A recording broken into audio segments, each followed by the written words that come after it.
Hey guys and welcome to my YouTube channel law student. मैं हूं advocate Yash Khandait और आज हम हमारी एडमिनिस्ट्रेटिव लॉ की प्लेलिस्ट का लेक्चर 6 स्टार्ट करने जा रहे हैं। इस लेक्चर में हम पढ़ेंगे concept of separation of power और इन टॉपिक्स को कवर करने जा रहे हैं। First introduction, second objective, third example, fourth disadvantages और सेपरेशन ऑफ पावर की पोजीशंस क्या है इन इंडिया, यूके, यूएसए और लास्ट में हम कंक्लूड करेंगे with the conclusion.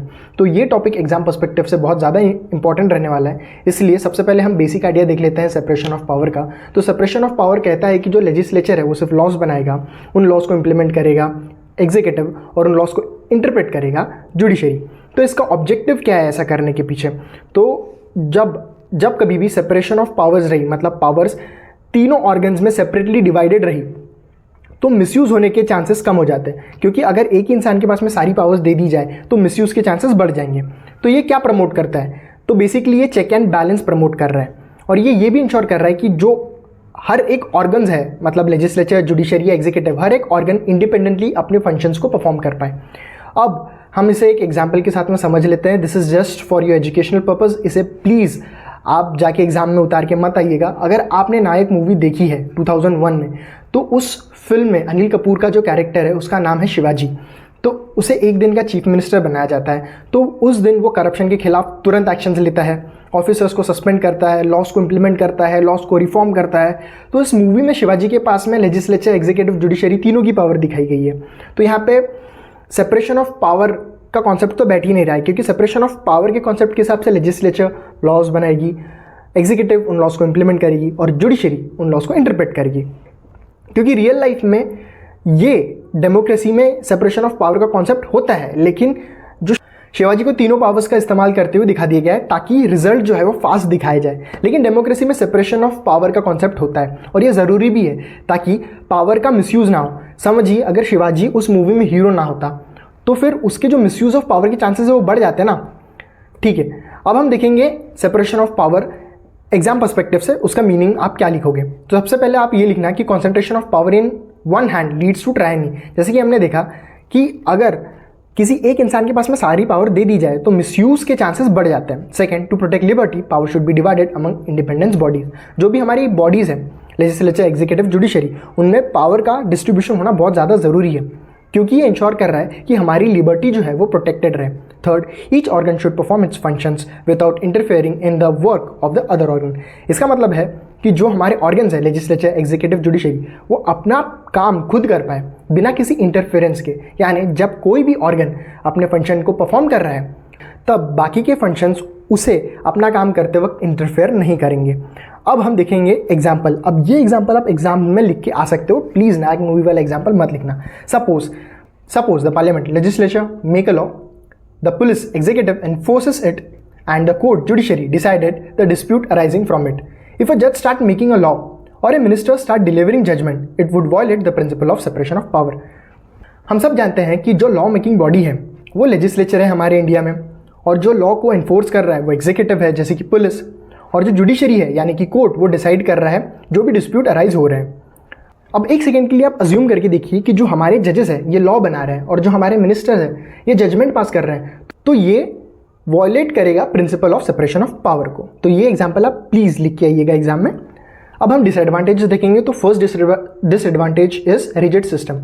Rigid system, complete separation is not practical in modern governance. तो modern governance में क्या होता है ना कि कंप्लीट सेपरेशन ऑफ पावर हो ही नहीं सकता कि लेजिस्लेचर सिर्फ अपना काम करेगी, लेजिस्लेचर का मतलब लॉ बनाएगी, और एग्जीक्यूटिव सिर्फ अपना काम करेगी मतलब लॉस को इंप्लीमेंट करेगी, और जुडिशरी सिर्फ जजमेंट देगी। ये एक दूसरे काम में दखलंदाजी नहीं करेगी। ये एकदम एक्यूरेट यानी एकदम एब्सोल्यूट हो ही नहीं सकता। Absolute separation of power possible ही नहीं है मॉडर्न गवर्नेंस में। तो ये सबसे पहला एक बड़ा डिसएडवांटेज है। सेकेंड है lack of coordination. If branches do not coordinate it would lead to delay and confusion. अगर आपस में लेजिस्लेचर, एग्जीक्यूटिव या जुडिशरी जो भी ऑर्गन्स है आपस में कोऑर्डिनेट नहीं करेगी तो जो भी रिजल्ट है वो बहुत बहुत बहुत ज़्यादा डिले हो जाएंगे और बहुत ज़्यादा कन्फ्यूजन क्रिएट होगा amongst different organs of government. यानी जो भी तीनों ऑर्गन्स हैं उनके बीच में बहुत सारा कन्फ्यूजन हमेशा रहेगा अगर वो कोऑर्डिनेट नहीं करेंगे तो। Third disadvantage is no flexibility. Emergencies may require quick decisions involving all branches. जब कभी भी फ्लड, सुनामी या अर्थक्वेक जैसी इमरजेंसी सिचुएशन आती है तब क्विक डिसीजन लेना बहुत ज़्यादा अनिवार्य हो जाता है। अगर तीनों ऑर्गन्स आपस में कोऑर्डिनेट नहीं करेंगी तो इमरजेंसीज के सिचुएशन में बहुत ज़्यादा डिफिकल्टीज हमें ही फेस करनी पड़ेगी। अब हम इंडिया की पोजीशन को देख लेते हैं सेपरेशन ऑफ पावर के कॉन्सेप्ट को लेके। तो हमारा जो इंडिया है ये फंक्शनल या पार्शियल सेपरेशन ऑफ पावर के कॉन्सेप्ट को फॉलो करता है, यानी कि इंडिया में एब्सोल्यूट सेपरेशन ऑफ पावर जैसा कॉन्सेप्ट फॉलो नहीं किया जाता, क्योंकि हमारा जो कॉन्स्टिट्यूशन है ये इन पावर को स्ट्रिक्टली सेपरेट नहीं करता, लेकिन एक चेक एंड बैलेंस प्रोवाइड ज़रूर करता है। इसे हम एक एग्जाम्पल के साथ समझेंगे। तो जो हमारा आर्टिकल 50 है कॉन्स्टिट्यूशन का, ये डायरेक्ट करता है स्टेट को कि जो जुडिशरी है उसको एग्जीक्यूटिव से सेपरेट करे। दूसरी बात, जुडिशरी जो भी लॉज लेजिस्लेचर बनाती है उन्हें रिव्यू कर सकती है। तीसरी बात, जो हमारे प्रेसिडेंट हैं जिन्हें हम एग्जीक्यूटिव हेड की तरह कंसीडर करते हैं, वो लोकसभा को डिसॉल्व कर सकते हैं। इसे हम एक केस लॉ की तरह समझेंगे। Indira Nehru Gandhi versus Rajnarayan. Separation of power is a part of basic structure of constitution. Separation of power को इस केस लॉ में basic structure of the constitution कहा गया है। बेसिक स्ट्रक्चर ऑफ कॉन्स्टिट्यूशन का मतलब होता है कि जो हमारा संविधान है उसका मूल ढांचा, सेपरेशन ऑफ पावर को हमारे संविधान का मूल ढांचा की तरह ट्रीट किया गया है। यानी कि पार्लियामेंट जब चाहे कोई भी लॉ या कोई भी अमेंडमेंट ला के इसे बदल नहीं सकती। यानी अब हम यूके की पोजीशन देख लेते हैं सेपरेशन ऑफ पावर के कॉन्सेप्ट को लेके। तो यूके में भी स्ट्रिक्ट सेपरेशन फॉलो नहीं किया जाता। यूके में फॉलो करते हैं पार्लियामेंट्री सोवरेनिटी को। इसका मतलब है कि वो लोग पार्लियामेंट को सुप्रीम कंसिडर करते हैं और वहाँ के जो प्राइम मिनिस्टर्स और अदर मिनिस्टर्स होते हैं वो एग्जीक्यूटिव और लेजिस्लेचर दोनों का पार्ट होते हैं। 2009 तक जो हाउस ऑफ लॉर्ड्स हैं उनके पास में जुडिशियल फंक्शंस हुआ करती थी, लेकिन अब वो यूके के सुप्रीम कोर्ट के पास में है। अब हम यूएसए की पोजीशन को देख लेते हैं सेपरेशन ऑफ पावर के कॉन्सेप्ट को लेके। तो यूएसए में स्ट्रिक्ट सेपरेशन ऑफ पावर के कॉन्सेप्ट को फॉलो किया जाता है। कॉन्स्टिट्यूशन जो है यूएसए का वो इन पावर्स को 3 ब्रांचेस यानी एग्जीक्यूटिव, लेजिस्लेचर, जुडिशरी में बांट देती है, क्योंकि ये 2 चीज़ इंश्योर करता है। पहला, ये तो check and balance system ensure कर रहा है, और दूसरा, कोई भी एक ब्रांच ज़्यादा पावरफुल नहीं होता है। इसे हम एक एग्जाम्पल के साथ समझेंगे।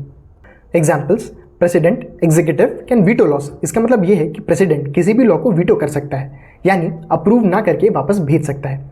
सेकंड, लेजिस्लेचर यानी कि Congress can impeach the president. इसका मतलब ये है कि अगर प्रेसिडेंट गलत काम कर रहा हो तो जो कांग्रेस है यानी कि लेजिस्लेचर उसे इम्पीच कर सकती है, यानी उसके खिलाफ एक्शंस ले सकती है।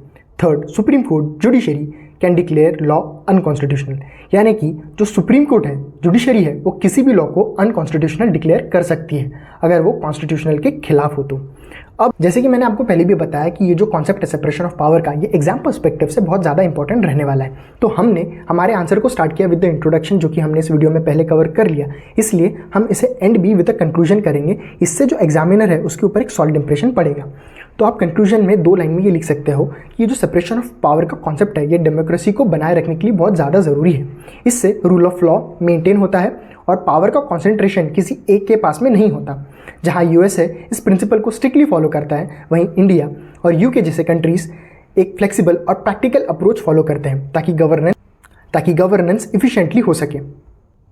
Thank you, that's it for today's class and keep watching law student.